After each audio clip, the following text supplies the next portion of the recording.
আমাদের আখিরাতের প্রতি বিশ্বাস যার যত বড় গাঢ় হবে তার ঈমান তত মজবুত হবে। মানুষ কখনো ভালো হতে পারবে না যতক্ষণ না পর্যন্ত তার ভিতরে না থাকবে আখিরাতের ভয়। পরকালের ভয় একমাত্র মানুষের ভালো হওয়ার একমাত্র মাধ্যম। সে আখিরাত সবার সামনে আছে না নাই? আসতে বলবেন না, আছে না নাই? আমরা আখিরাতকে সুন্দর করব, জোরে বলি ইনশাআল্লাহ। প্রিপারেশন অফ আখিরাত, আখিরাতের যে প্রস্তুতি, মোটামুটি 15টা কাজ যদি আমরা শিখে যাই আজকে, 15টা কাজ যদি আমরা করতে পারি, মোটামুটি ভাবে আখিরাতের যে প্রিপারেশন আল্লাহ তাআলা কোরআনের এই সবকে সুন্দর করে বান্দাকে শিখিয়ে দিয়েছেন। বলি আলহামদুলিল্লাহ। আমি কি একটাও বলেছি? তাহলে এখনো অনেক আলোচনা পড়ে আছে। আসুন, আখিরাতের প্রস্তুতির 1 নম্বর কাজ হলো, 15টি কাজের মধ্যে 1 নম্বর কাজ হচ্ছে আমরা ঈমান আনবো আল্লাহ এবং নবীর উপরে সন্দেহ নিয়ে না দ্বিধাহীন চিত্তে।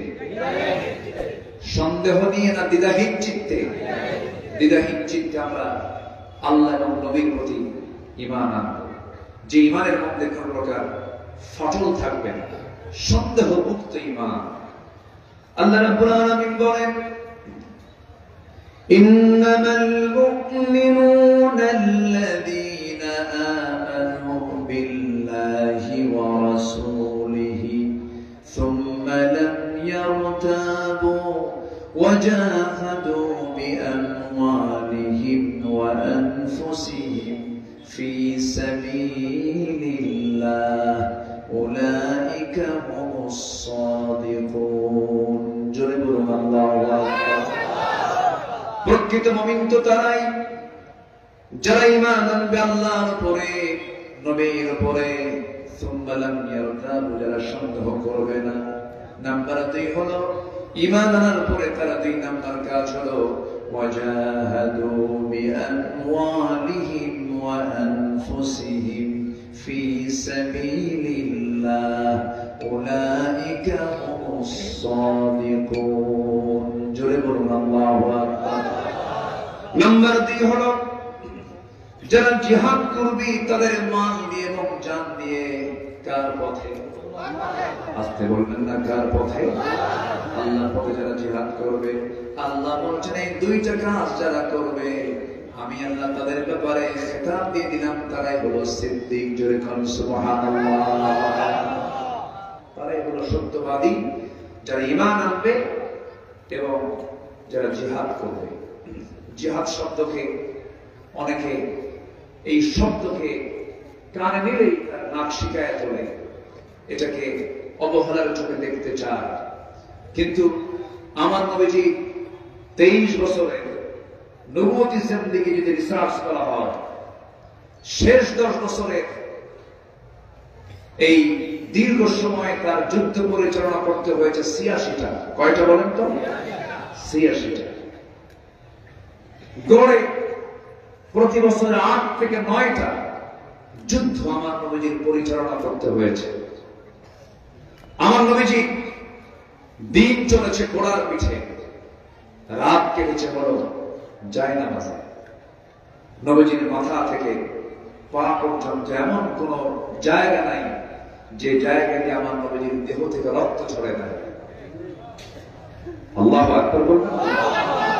এমন কোন জায়গা নাই। নবীজি জিহাদের ময়দানে গিয়ে কোমর হারিয়েছে। খন্দক তার জীবন্ত সাক্ষী। নবীজি জিহাদের ময়দানে গিয়ে দাঁত হারিয়েছে।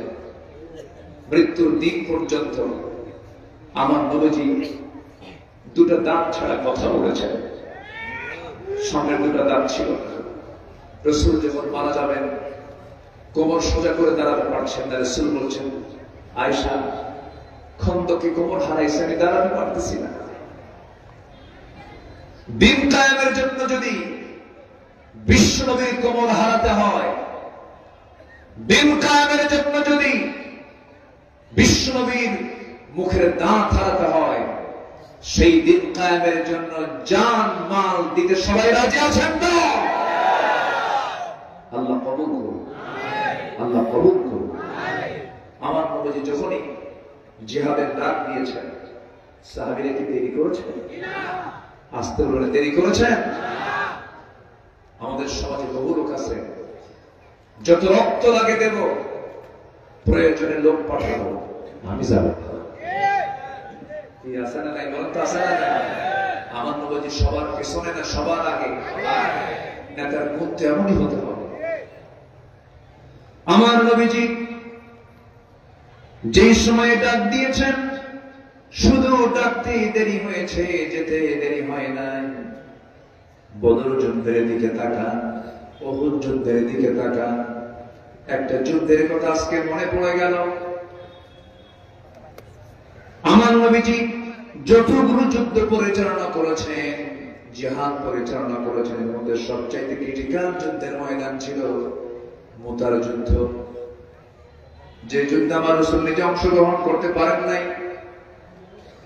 কিন্তু অসম যুদ্ধ ছিল। রোমানদের সৈন্য সংখ্যা ছিল 1 লক্ষ, মুসলমানদের সৈন্য সংখ্যা ছিল 3000। খুব একটা কম বেশি না, খুব কি কম বেশি? কোথায় 3000, কোথায় 1 লক্ষ? নবীর কানে সংবাদ গেল, ইয়া রাসূলুল্লাহ, মুতার প্রান্তরে রোমান সৈন্য সব এক জায়গায় হয়ে গেছে, কি করা যায়? আমার নবীজি বলেন, সাহাবীরা শোনো, আমি মুতার যুদ্ধে অংশগ্রহণ করতে পারবো না, মদিনার অবস্থা ভালো না। মুনাফিকরা বড় ষড়যন্ত্র শুরু করে দিয়েছে। মদিনার আশেপাশে ওই সমস্ত ইহুদিরা বড় ষড়যন্ত্রের জাল বিস্তার করতে চাচ্ছে। আমি মদিনা ছাড়লে পরে বড় বেকায়দা হয়ে যাবে, মদিনা ছাড়তে পারবো না। আমার নবীজি সাহাবায়ে কেরামকে ডাক দিলেন, 3000 সাহাবীর সামনে দাঁড়ায় গেলেন। 3000 সাহাবীকে সামনে দাঁড় করায় নিয়া আমার নবীজি প্রথম একজনকে ডাক দিয়ে বলছেন, যায়েদ, আমার কলিজার টুকরার সন্তান, তুমি আমার সামনে চলে আসো। সামনে দাঁড় করায় দিলেন। নাম্বার 2, আমার চাচা ভাই জাফর, তুমি কোথায়? জাফর এদিকে আসো, চলে আসলেন। নাম্বার 3, আব্দুল্লাহ বিন রাওহা, তুমি কোথায়? এই কথা বলে তাকে তিনি ডেকে আনলেন। 3 জনকে এক লাইনে দাঁড় করায় দিলেন। 3 জনকে এক লাইনে দাঁড় করায় দিয়ে আমার নবীজি বললেন, সাহাবীরা, মুতার যুদ্ধে আমি অংশগ্রহণ করতে পারলাম না। এই 3 জনকে আমি সেনাপতি নিযুক্ত করলাম। প্রথম জন আমার যায়েদ যদি শহীদ হয়ে যায়, দ্বিতীয় জন জাফর সেনাপতির দায়িত্ব পালন করবে। আমার জাফর যদি শহীদ হয়ে যায়, আব্দুল্লাহ সেনাপতির দায়িত্ব পালন করবে। পরপর 3 জন যদি শহীদ হয়ে যায়, পরবর্তীতে তোমরা তোমাদের মধ্য থেকে সেনাপ্রধান একজন নিযুক্ত করে নিও। আমার নবীজি এই কথা যখন মুখ থেকে বের হলো, নবীজির চক্ষু বেয়ে টপ টপ করে পানি পড়ছে। নবীজি আন্দাজ করে বুঝায় দিলেন, আমার 3 সাহাবীকে আমি হারায় ফেলবো, 3 জনে শহীদ হয়ে যাবে। কিন্তু লক্ষ্য করে দেখা গেল, ওই 3 জন সেনাপতির চেহারার মধ্যে হাসির ঝিলিক দেখা দিতেছে।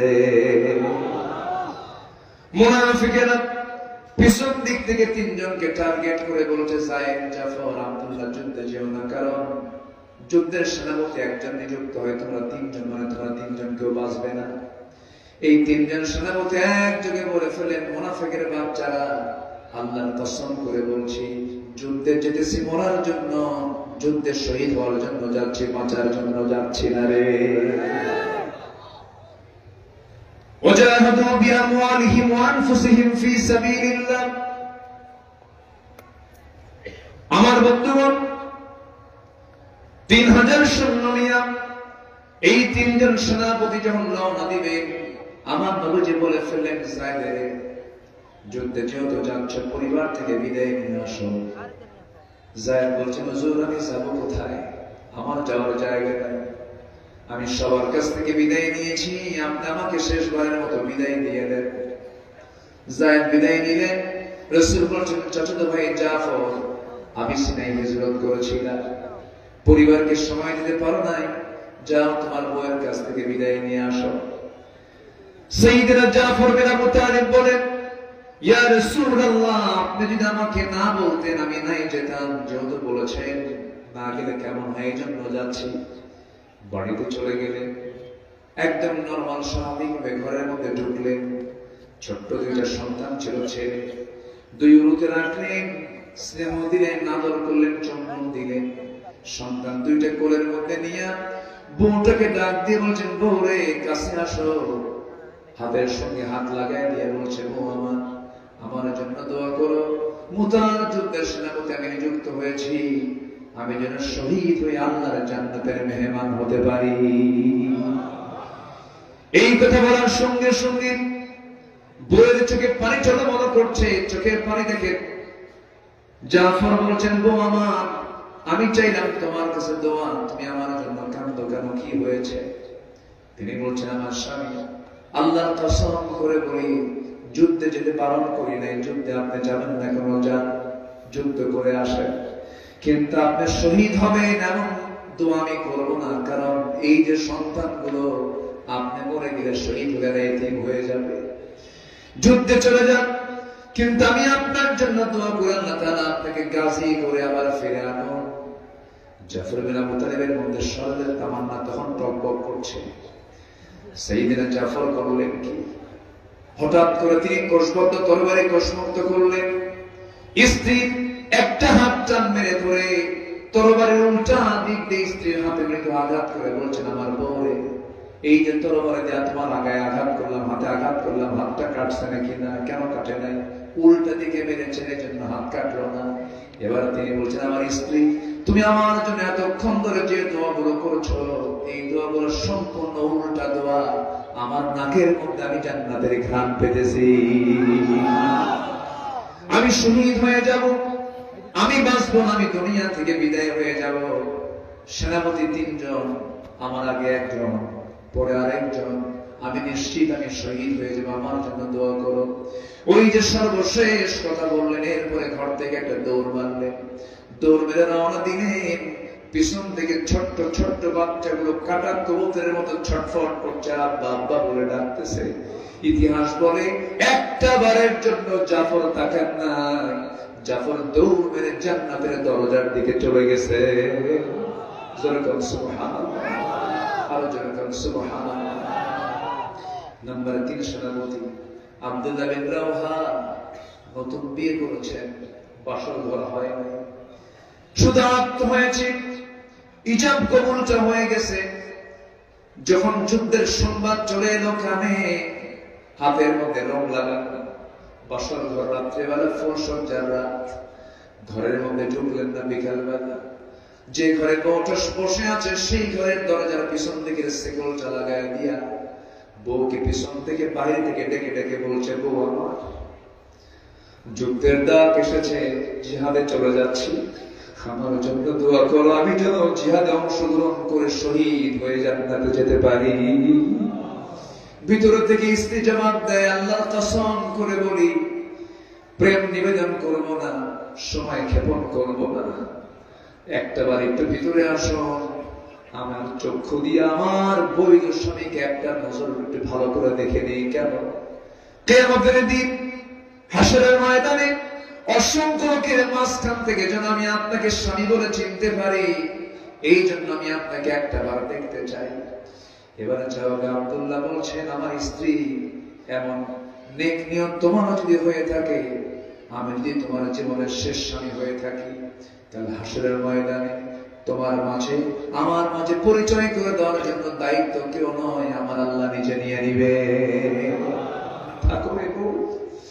বউকে রেখে দিয়া, জিহাদকে প্রাধান্য দিয়া, সকল কিছুর মায়া, সকল কিছুর মহব্বত বিসর্জন দিয়ে ওই যে রওনা দিয়ে দিলেন, যুদ্ধে ঝাঁপিয়ে পড়লেন।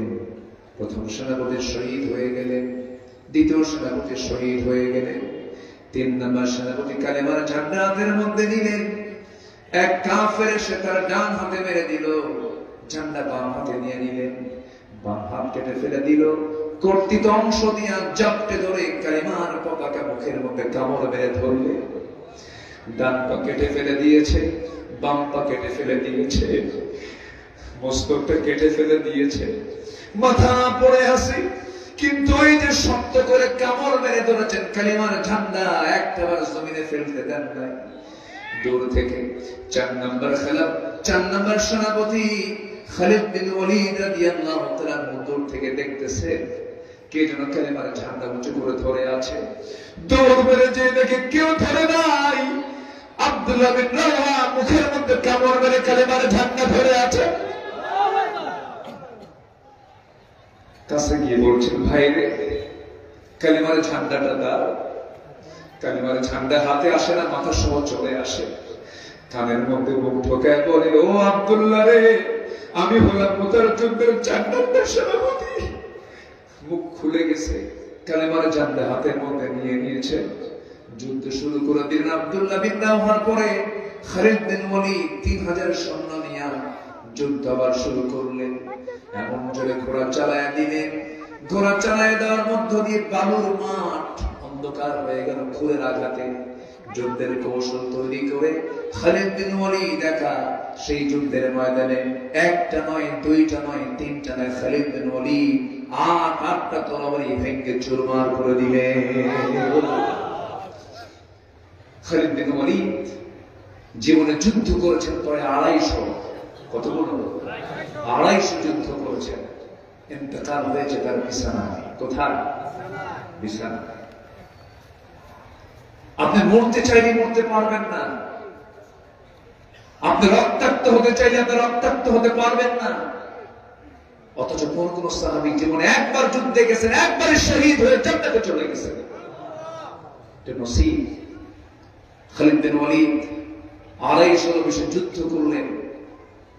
সাইয়েদনা ওমর ফারুকের শাসনামলে যখন তার ইন্তেকালের সময় হচ্ছিল, মুমূর্ষ অবস্থা কাতরাচ্ছেন, দুনিয়া থেকে বিদায় নিচ্ছেন, খালিদ বিন ওয়ালিদ চোখের পানি ফেলতে ফেলতে বলছেন, আহারে, জীবনে এতগুলো যুদ্ধ করলাম, শহীদ হতে পারলাম না।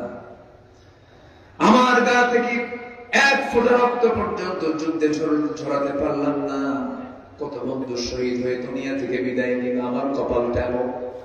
সাইয়েদনা ওমর ফারুক তাকে দেখার জন্য গিয়ে যখন এই কথা শুনতে পেলেন, তিনি বলছেন, ওরে খালিদ, তুমি কি ওই হাদিসটা ভুলে গেছো?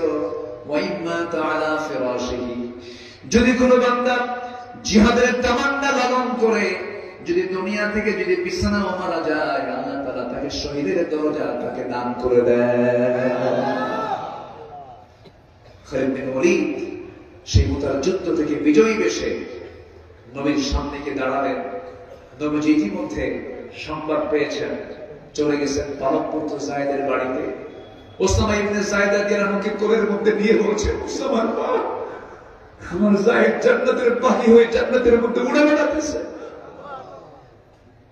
চলে গেছেন শহীদ পরিবার জাফর বিন আবু তালিবের বাড়িতে গিয়ে বসে বলছে জাফরের স্ত্রী, চিন্তা করো না, আমার জাফর আর দুনিয়াতে নাই।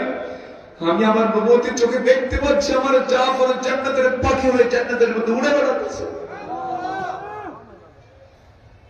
ইসলাম এমনি এমনি আসে নাই। ইসলাম এমনি এমনি প্রতিষ্ঠিত হয়নি। সেই ইসলামকে, সেই দিনকে সবুজ ভূখণ্ড বাংলার জমিনে কায়েম করার জন্য সেই আম্বিয়া কেরাম, সেই সাহাবীদের ইতিহাসকে সামনে রেখে সামনে যদি 1 সাগর রক্ত যদি দিতে হয়, সবাইকে দিতে প্রস্তুত আছেন? রাজি আছেন? কারা কারা হাত উঁচু করে দেখান মুসলমান।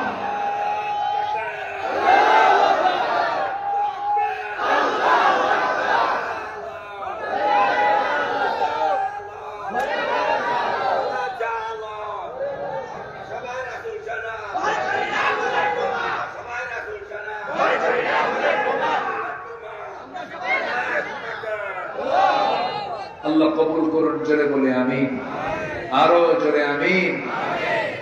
আমার নবীজির কাছে খালিদ বিন ওয়ালিদ যখন কালেমার ঝান্ডাটা নিয়ে যখন মদিনার ভিতরে ঢুকলেন, আমার নবীজি বলেছেন, খালিদ, কিছু বলতে চাও? হুজুর বিজয় হয়েছে, রোমানদের পরাজিত করতে পেরেছে আল্লাহর সাহায্য নিয়ে। আমার রাসূল বললেন, ঠিক আছে, একটা প্রশ্ন করব কি? আমার সাহাবীদের নামাজ কি ঠিক মতো হয়েছে? আল্লাহু আকবার বলেন। নামাজের গুরুত্ব আছে না নাই? বুকটা ফেটে যায়। 18 কোটি মুসলমান আমার দেশে, কিন্তু মাত্র 5% মুসলমান নামাজ পড়ে। কেন এরকম হলো? নেতৃত্বের সমস্যা ছিল।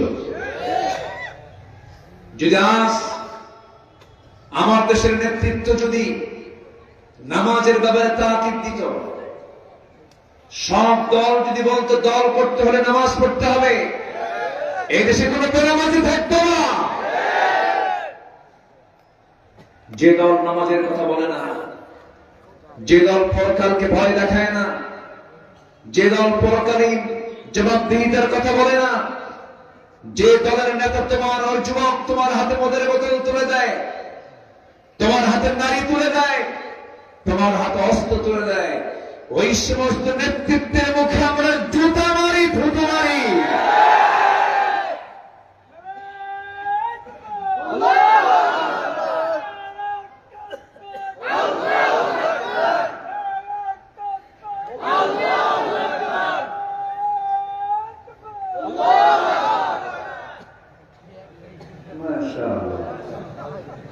ছিল কোথায়? মাশাআল্লাহ, সবটা আল্লাহর গোলাম। বলি আলহামদুলিল্লাহ, জেনে বলি আলহামদুলিল্লাহ। বসে আল্লাহ তুমি তাকে সুস্থ করে দাও, জেনে বলি আমিন। কি আগ্রহ, কি জজবা! দুনিয়াতে যারা দুর্বল, আখিরাতে তাদের আধিপত্য হবে বেশি। আল্লাহু আকবার। আর দুনিয়াতে যারা আধিপত্য দেখিয়েছে, জুলুম করেছে, তারা হবে আখিরাতে সবচাইতে দুর্বল। বসো, বসো। সম্মানিত ভাই, preparation of resurrection day, preparation of আখিরাহ আফটার লাইফ, পরকালীন জিন্দেগীর জন্য যে প্রস্তুতি, 15টা কাজের 2টা কাজ আমরা শিখে নিলাম। নাম্বার 1, আমরা ঈমান আনবো আল্লাহ এবং নবীর উপরে সন্দেহ নিয়ে না দ্বিধাহীন চিত্তে? দ্বিধাহীন চিত্তে। নাম্বার 2 হচ্ছে জিহাদ করতে হবে মাল এবং জান দিয়ে। রাজি আছেন তো সবাই? নাম্বার 3 হলো তাকওয়া অর্জন করা। কি অর্জন করা বলেন? তাকওয়া অর্জন করে এবং সত্যের পথে থাকা। আল্লাহ রাব্বুল আলামিন বলেন, ইয়া আইয়ুহাল্লাযীনা আমানু তাকুল্লাহা ওয়া কুলু কাওলান সাদীদা ইউসলিহ লাকুম আ'মালাকুম ওয়া ইয়াগফির লাকুম যুনুবাকুম ওয়া মান ইউতি'ইল্লাহা ওয়া রাসূলাহু ফাকাদ ফাযা ফাওজান আযীমা। জোরে বলুন আল্লাহু আকবার। ঈমানদাররা তোমরা আল্লাহকে ভয় করো, তাকওয়ার নীতি অবলম্বন করো। গ্রামীণ জীবনের মানুষ সবাই বাঁশ ঝাড় চিনে। কেউ যদি বাঁশ ঝাড়ের সামনে বাঁশ ঝাড় পাওয়ার পর চোখ বন্ধ করে যদি বাঁশ ঝাড়ের মধ্যে দৌড় মারে, তার দেহের চামড়াগুলো কি অক্ষত থাকবে নাকি? সে ক্ষতিগ্রস্ত হয়ে পড়বে, রক্তাক্ত হয়ে যাবে। দুনিয়ার জীবনের একটা বাঁশঝাড় পার হতে নিয়ে যেমন তাকে চোখটা খোলা রেখে সামনের সমস্ত ডালপালা গুলো দুহাত দিয়ে সরায় সরায় আস্তে আস্তে যেমন একটা বাঁশঝাড়কে অতিক্রম করতে হয়, তেমনি দুনিয়ার জিন্দেগিতে বান্দা সামনে চলতে নিয়ে সুদ পাবে, সামনে চলতে নিয়ে জেনার পরিবেশ পাবে, মদের বোতল পেয়ে যাবে, হারামের অনেক কিছু প্রসঙ্গ তার সামনে চলে আসবে। সকল হারামকে ওই বান্দা যদি মাইনাস করে, যদি সুন্দর করে হালাল জীবন গ্রহণ করতে পারে, এটার নামই হলো তাকওয়া অর্জন করা। নাম্বার 3 হলো ন্যায় প্রতিষ্ঠা করা এবং সদাচার হওয়া। ইন্নাল্লাহা ইয়া'মুরু বিল আদলি ওয়াল ইহসান ওয়া ইতা'i যিল কুরবা ওয়া ইয়ানহা আনিল ফাহশাই ওয়াল মুনকারি ওয়াল বাগি। জোরে বলুন আল্লাহু আকবার। ন্যায় প্রতিষ্ঠা করা হলো আখিরাতের প্রস্তুতির বড় একটা অংশ। আমার বন্ধুগণ, এই যে আমরা 16 বছর চোখের সামনে পার করলাম, যত বিচারগুলো দেখেছি, কোন বিচারকে আমরা ন্যায় পেয়েছি না অন্যায় পেয়েছি? ন্যায় না অন্যায়? ঘটনা 71 আর 71 সালের মামলার সাক্ষীর জন্ম হলো 76। জানেন না? জানেন না? আপনারা জানেন না? আসামি খুঁজে পায় না এরা আসামি খুঁজে পেয়েছিল আমার দেশের রত্ন, কিংবদন্তি, 180 কোটি মুসলমানের হৃদয়ের স্পন্দন, মুসলিম বিশ্বের সবচেয়ে জনপ্রিয় প্রভাবশালী ব্যক্তিত্ব আল্লামা সাঈদীকে তারা আসামি বানিয়েছিল।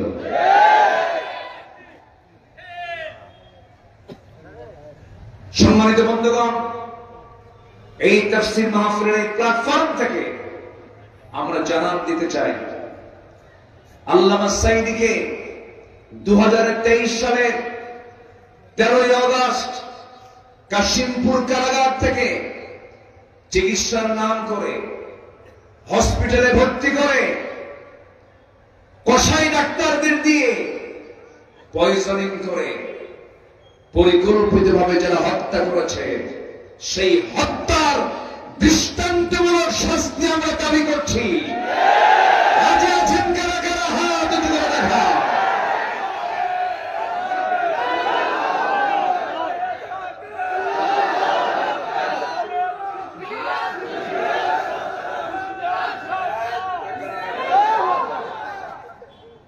আল্লাহ কবুল করুন, জোরে বলে আমিন। একটা দুইটা জীবন যায়নি। আমরা জানতাম না যে 5 আগস্ট না আসতো আয়না ঘর কাকে বলে। আয়না ঘরে থাকা ব্রিগেডিয়ার জেনারেল আব্দুল্লাহ রহমান আসমির সঙ্গে আমি কথা বলেছি ব্যারিস্টার আরমানের সাথে। লোম শিহরে ওঠার মতো। বললাম, ভাইজান কেমন ছিলেন 8 বছর? একজন বললেন, আল্লাহর দেওয়া নিয়ামত এই সূর্যের চেহারা আমি 8 বছর দেখতে পাই। আরেকজন বললেন, 8টা বছর আমি যে ভিতরে ছিলাম, 8 বছর আগে আমি যে দেখে এসেছি আমার জীবিত বাবা মীর কাসেম আলীকে। মীর কাসেম আলীকে আমি দেখে এসেছি, কিন্তু 8 বছর আমি জানতাম না যে আমার আব্বা শাহাদাত বরণ করেছেন। আমি 8 বছর পর যখন আয়না ঘর থেকে বের হয়ে আসে, সেদিন জানতে পেরেছি আমার আব্বা দুনিয়াতে নাই। এই হচ্ছে স্বাধীনতার ফল। আমরা এমন স্বাধীন দেশ দেখতে চাইছিলাম না। সম্মানিত বন্ধুগণ, এই 16 বছর জেলখানায় ছিল সাধারণ লোক বেশি না আলেম ওলামা বেশি? আমি নিজেও ছিল। 2018 সালে আমাকে ধরে নিয়ে চলে গেল। কতবার যে মাহফিল থেকে ধরছে তার হিসাবই নেই। খুলনা সাতক্ষীরার দিকে গেলে তো একদিক দিয়ে ঢুকতাম, আরেকদিক দিয়ে পুলিশ ঢুকত। এই খেলাই চলত। অথচ আমরা কি করেছি? আমরা শুধু জাতিকে বলেছি নামাজ পড়ে। একটা আদর্শ নাগরিক তৈরির জন্য এই মাহফিলগুলোর অবদান আছে না নাই? একটা আদর্শ রাষ্ট্রের দায়িত্ব ছিল এই সমস্ত মাহফিলের টাকা ডোনেট করে, টাকা দিয়ে মাহফিলকে সহযোগিতা করা। তা না করে আর বন্ধের ষড়যন্ত্র করেছে তারা। সম্মানিত বন্ধুগণ, আমাকে ধরে নিয়ে গেল, ধরে নিয়ে মামলা দিল। কি মামলা নিজেও জানি। জেলখানায় ঢুকলাম, ঢুকে দেখি 85 বছরের এক বুড়া মানুষ সামনে দাঁড়ানো। আমার দেখি লম্বা খান সালাম দিয়ে, হুজুর আপনি জেলখানায়? খুব খুশি হইলাম। তো বললাম, খুশি হইলেন কেন? বলে যে হুজুর ওয়াজ শুধু দূর থেকে মোসাফা করতে পারি না, দেখা সাক্ষাৎ করতে পারি না। আরে এত সুন্দর কাছে আসছেন, আমি কি দুঃখ পাবো নাকি? আমি আনন্দিত হয়েছি। উনি খুশি হয়েছে। তো বললাম, চাচা আপনার মামলা এই বুড়া বয়সে আপনি জেলখানায়? বাবা আমার বিরুদ্ধে মামলা হলো বিস্ফোরক। অর্থাৎ 85 বছরের এই বুড়া মানুষ বোমা মারছে, বোমা ককটেল মারছে। তার হাতের কি সেই ফিটনেস কি 86 বছর লোকের থাকে? থাকে বলেন তো? থাকে। সাবেক শিক্ষামন্ত্রীর বিরুদ্ধে মামলা দিয়েছিল হলো ভ্যানিটি ব্যাগ চুরি। মালয়েশিয়া ছিলেন দীর্ঘদিন এক শিক্ষা প্রতিমন্ত্রী। এক আলেমের বিরুদ্ধে মামলা দিয়েছে গরু চুরির মামলা, গায়েবী মামলা, কত কি। শেষ পর্যন্ত প্রধান বিচারপতিকে পর্যন্ত ছাড় দেয়নি, পাগলা বানায়া বাইরে পাঠায় দিয়েছে। একটা সীমা আছে, সীমা অতিক্রম করলে আল্লাহ ছাড় দেন না। আল্লাহকে ছাড় দেন? আল্লাহর ধরা ছোট না বড়? আল্লাহর ধরা ছোট না বড়? এক বিচারপতি আমাদের তালিকা করেছিল, 116 জন আলেমের তালিকা করেছিল। এর মধ্যে আমার নামটাও আছে, ঢুকাই গেছে। আমি তো চিনি না, ও আমার চিনল কেমন? আল্লাহ 116 জন আলেমের তালিকা করলো, বললো যারা রাষ্ট্রদ্রোহী, রাষ্ট্রবিরোধী কর্মকাণ্ডে জড়িত। মামলার প্রস্তুতি পর্যন্ত নিল 2 বছর আগে। অনেক কিছুই করার তারা চেষ্টা করেছে। সেই বিচারপতি মানিক আজকে কোথায়? আলেমদের রক্ত বড় বিষাক্ত। সে পালানোর জন্য চেষ্টা করলো, সিলেট হয়ে, ত্রিপুরা হয়ে দিল্লি যাবে, কিন্তু সিলেটবাসী ভালো আহ্বান দিয়েছে, মেহমানদের ভালোই করছে, মোটামুটি পিসি সুদ্ধা আউট করে দিয়েছে। সম্মানিত ভাই, আমরা বিচারটা চাই অন্যায় না ন্যায়? অন্যায় না ন্যায়? আইন বিচার সবার জন্য সমান না সমান? এটা প্রতিষ্ঠা করেছেন মুহাম্মদ সাল্লাল্লাহু। চুরি করে ধরা পড়েছে সম্ভ্রান্ত পরিবারের এক নারী, চুরি করে প্রমাণ হয়ে গেছে। আমার রাসূল বলে ফেললেন, হাত কাটো। আস-সারিকু ওয়াস-সারিকাতু ফাকতাউ আইদিয়াহুমা। চোর এবং চুরনি, পুরুষ হোক আর মহিলা, ধরা পড়লে কি করতে হবে? হাত কাটো প্রকাশ্যে, এবং তার চিহ্নটা যেন জাতি দেখতে পারে যে মহিলা অথবা এই পুরুষ চুরি করছিল, হাত কাটছে। চিহ্ন এটা ইসলাম করে দিয়েছে। ওই মহিলা সম্ভ্রান্ত পরিবারে সাইয়েদনা ওমর ফারুকের কাছে গিয়ে ধর্ণা দিল। ধর্ণা দিয়ে বলা হচ্ছে, আপনার কথা রাসূল শুনবেন, আপনি একটু সুপারিশ করেন যেন নারী মানুষ, মহিলা মানুষ হাত কাটলে কেমন হয়, শাস্তি যেন একটু লঘু করা হয়। সাইয়েদনা ওমর ফারুকের মতো মানুষ, দিলটা নরম হয়ে গেছে। আমার নবীর কাছে গিয়ে যখন বললেন, ইয়া রাসূলুল্লাহ, দেখুন তো শাস্তি লাঘব করা যায় কিনা। আমার নবীজি বললেন, ওমর, তোমার দারাজ কণ্ঠ কোথায় গেল? তোমার সেই তেজস্বিতা কোথায় গেল? ওরে ওমর, জেনে রেখে দিও, সম্ভ্রান্ত পরিবারের ওই মহিলা, যে মহিলার নাম ফাতিমা, ওই ফাতিমা চুরি না করে যদি বিশ্ব নবীর কলিজার টুকরা ফাতিমা বিনতে মুহাম্মদ যদি আজকে চুরি করে ধরা পড়তো, আমি রাসূল সচক্ষে সবার সামনে আমি নিজে আমার মেয়ের হাতটা কেটে ফেলে দিতাম। আল্লাহু আকবার বলেন। এটাই হচ্ছে আইন। আইন সবার জন্য সমান। সাইয়েদনা ওমর ফারুক রাদিয়াল্লাহু তাআলা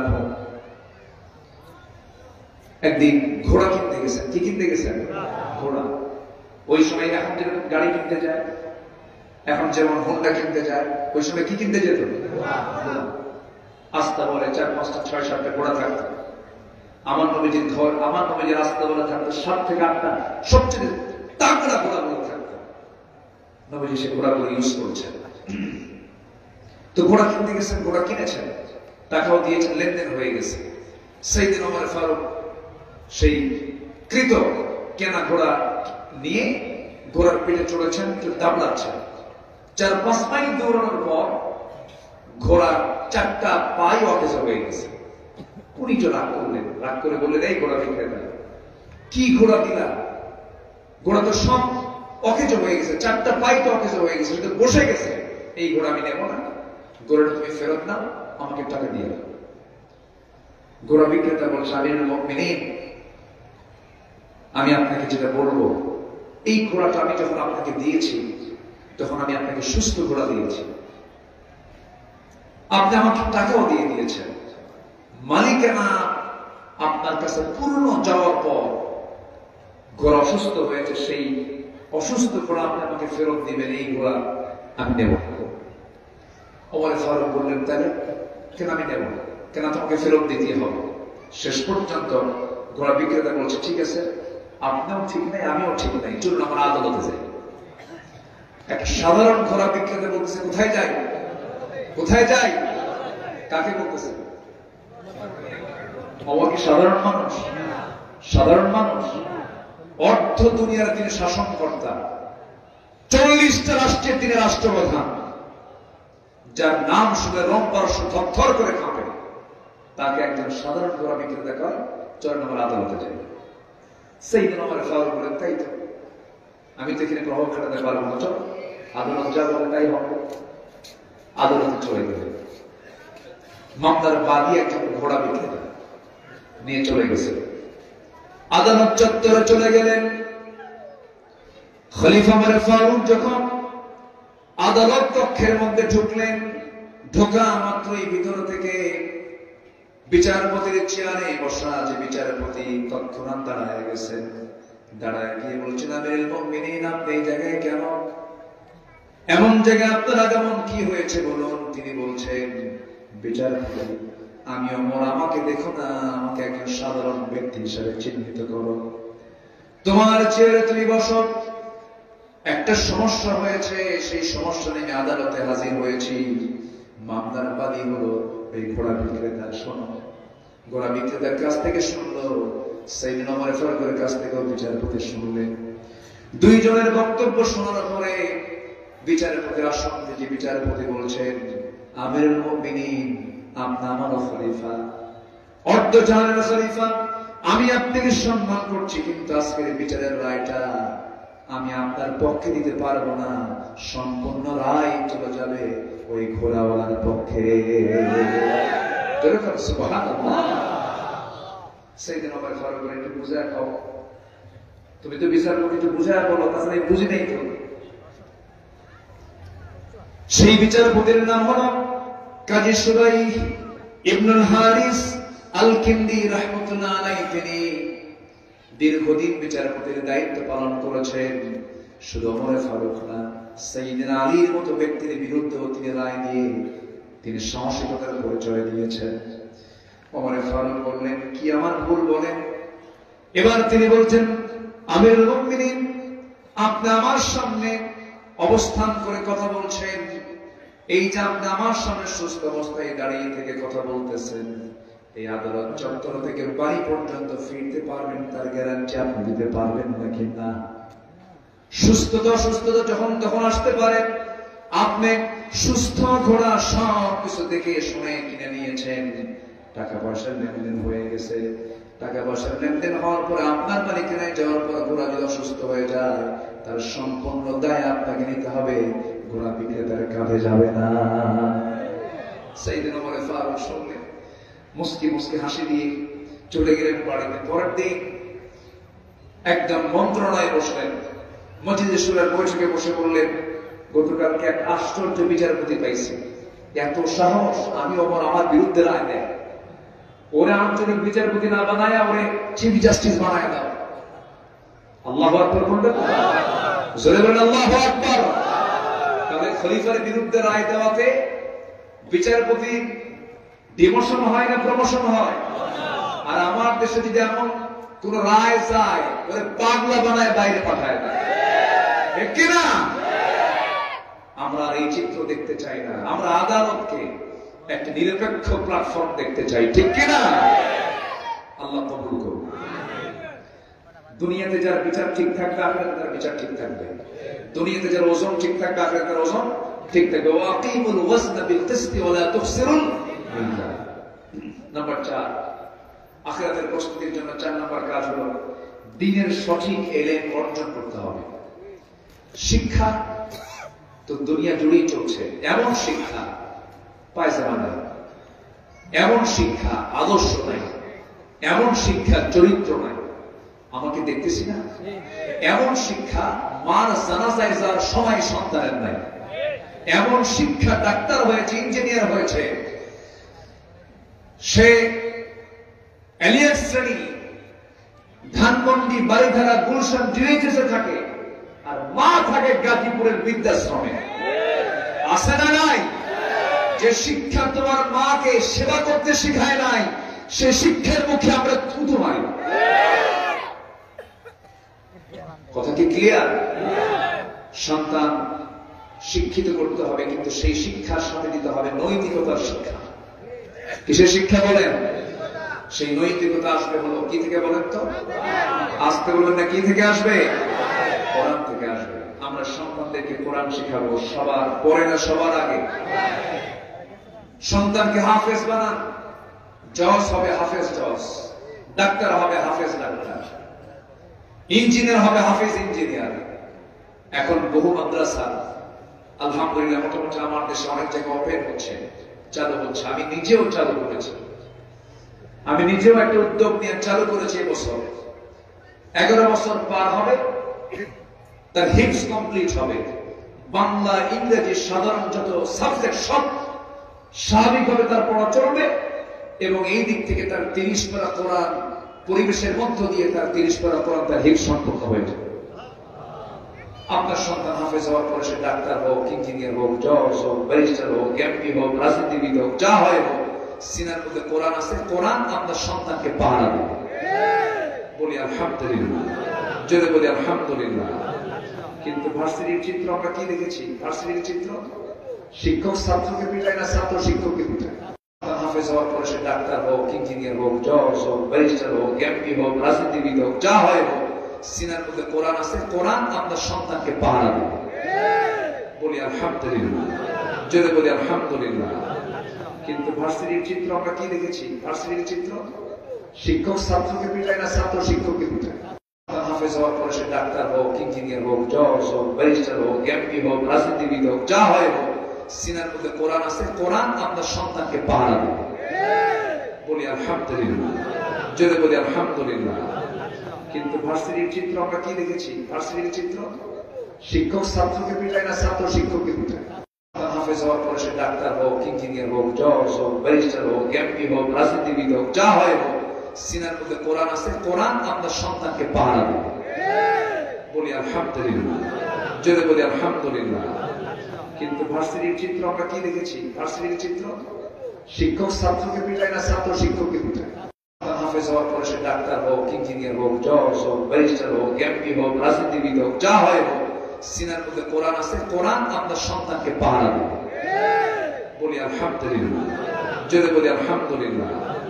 কিন্তু ভার্সিটির চিত্র আমরা কি দেখেছি? ভার্সিটির চিত্র শিক্ষক ছাত্রকে পিটায় না, ছাত্র শিক্ষককে পিটায়।